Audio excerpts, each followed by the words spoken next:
presenter or interviewee is going to talk about biodiversity. His name is Oliver Hillel. And Oliver, I gotta say, you confuse me a little bit. Or no, you don't confuse me, you make me excited and you make me understand why I'm working in this field of biodiversity, is because some people like you are working in this field. Let me just say why. You are a program officer as the Secretariat of the Convention on Biological Diversity. One would think you're a biologist, but no, you ran a family business on paper recycling. You studied management, hotel management, and now you are in charge, or you are working in the field of engagement of states, regions, and cities, and mainstreaming of biodiversity.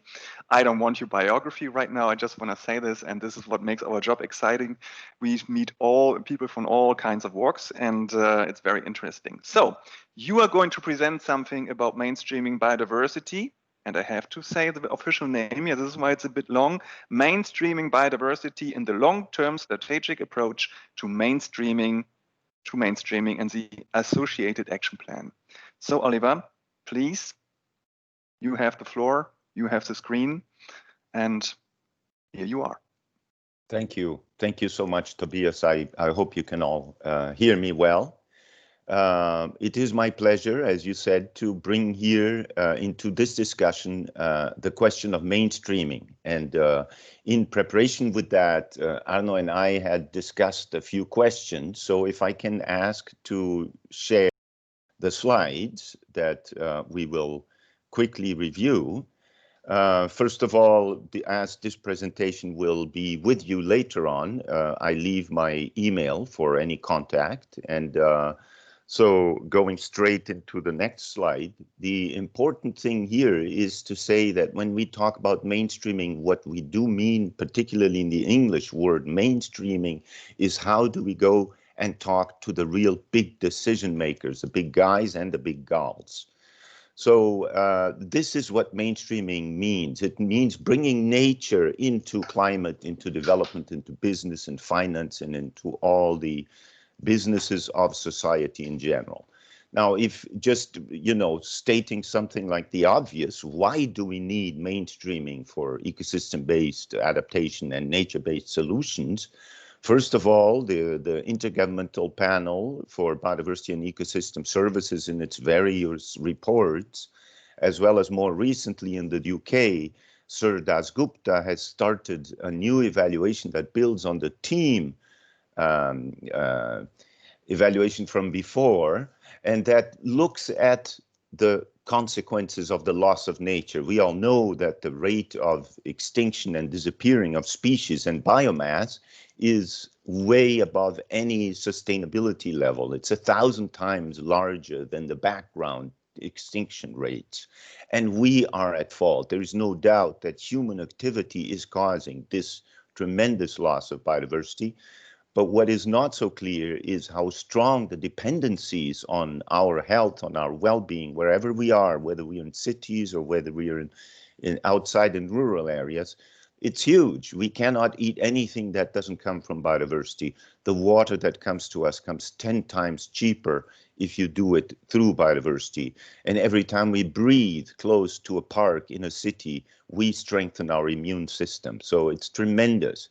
However, this concept is not yet there. The reason we are losing biodiversity is exactly because every decision, every investment, every incentive that is being put into practice today is not oriented to biodiversity. It does not consider nature. And therefore, yes, I think we should go back to the slides if we can. Thank you.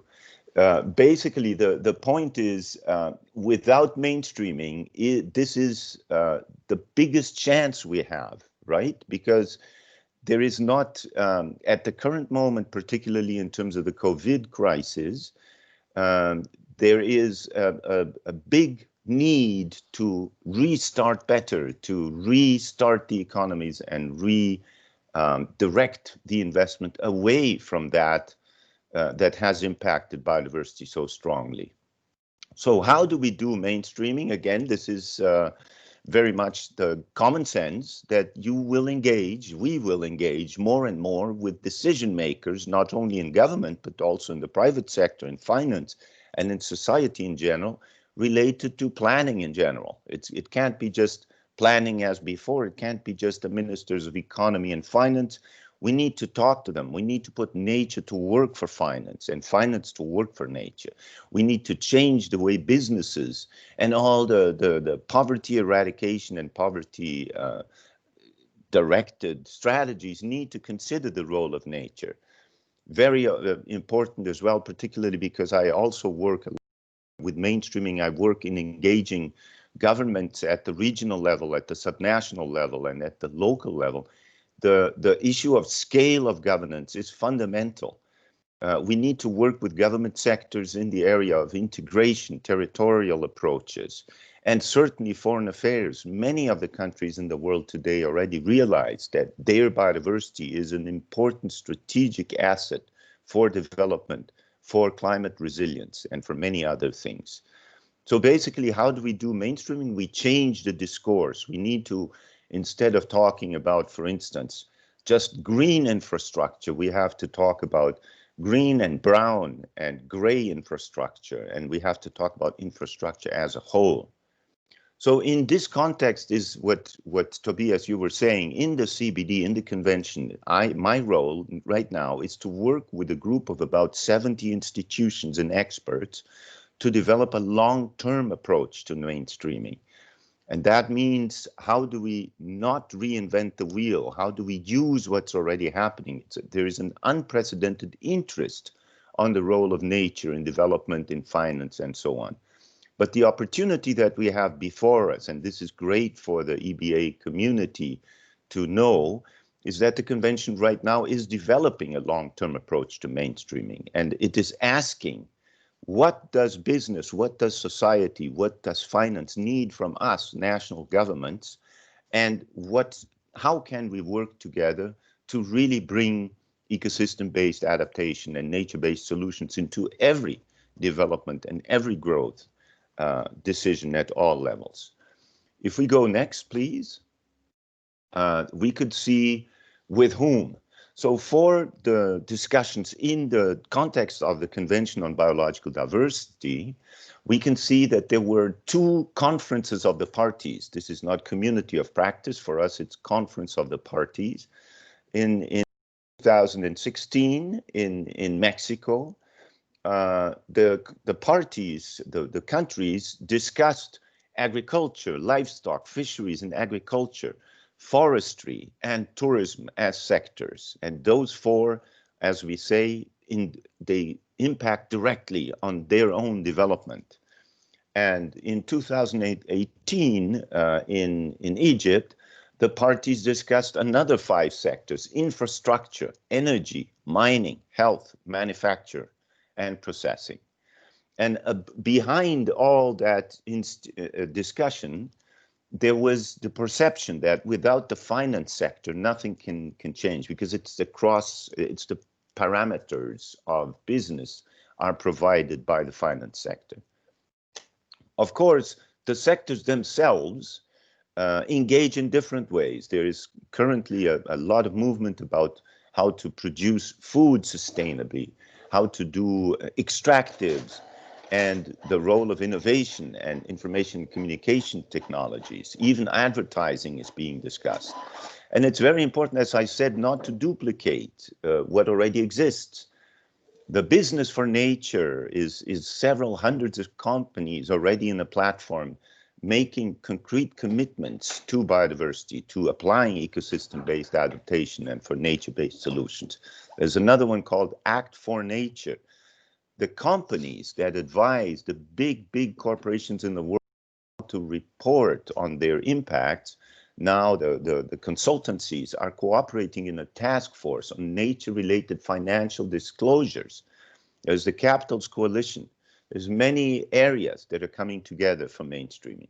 As I said before, the participation of regions, particularly in Europe, the regions, the subnational governments, the provinces, the state governments, and of course the local, the municipalities, the metropolitan areas, we need to bring those solutions across all levels of governance.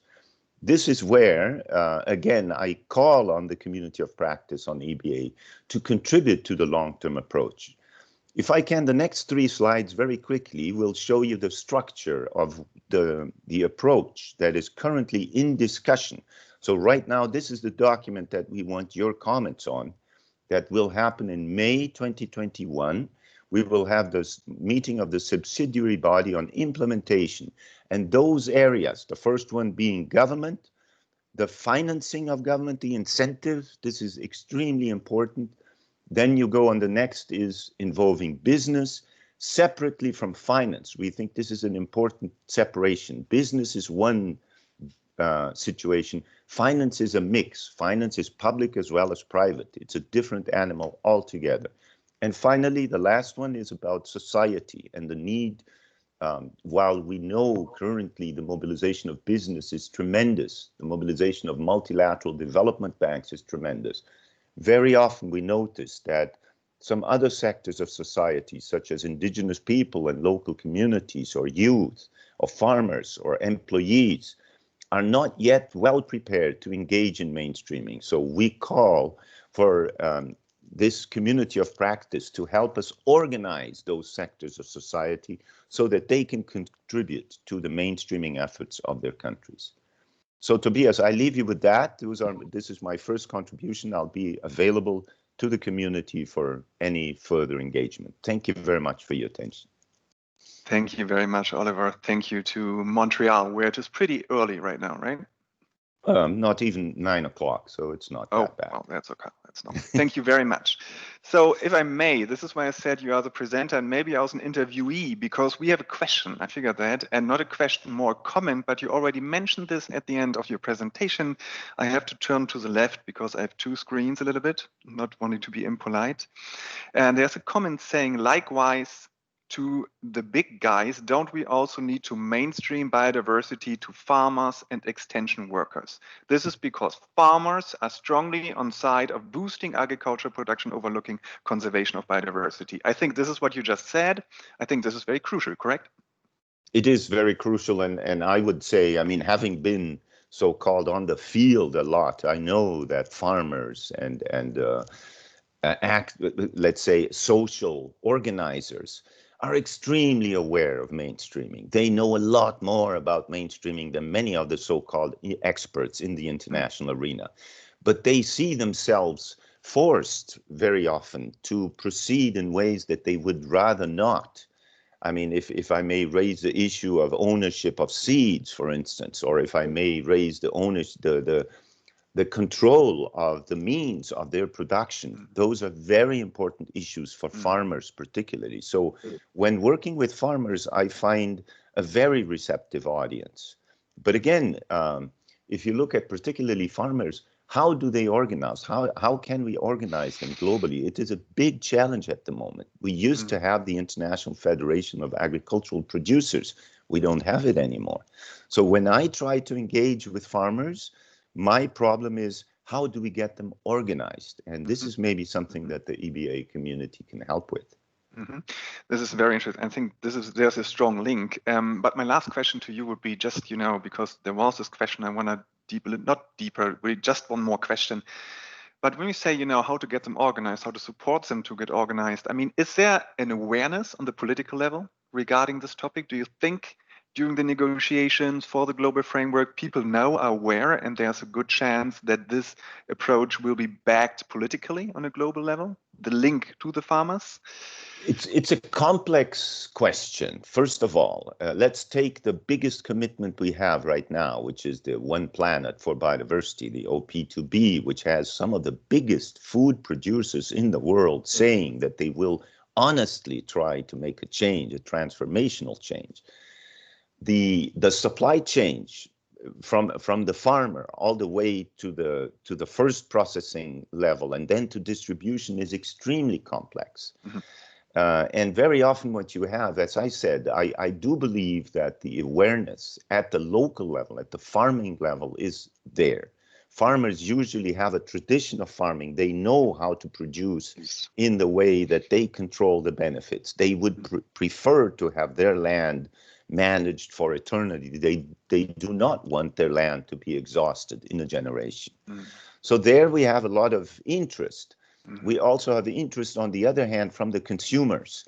But you are right that in this distribution chain, in the production chain, the awareness levels are extremely low yet. So the handprint of your plate, and it's huge, if we all could eat sustainably, we would make the biggest individual challenge and change that we can. It's just eating sustainable, eating our way to the global biodiversity framework. But it's not so easy as it sounds. Yes, exactly. This is why I was asking the question, knowing myself from the negotiations. Of course, this is kind of, but thank you very much. No, this is a great point. I think we could make a 2-hour seminar around that, but we need to stop here and move on. But thank you. I think agricultural, this is understood for the audience. Thank you very much, Oliver.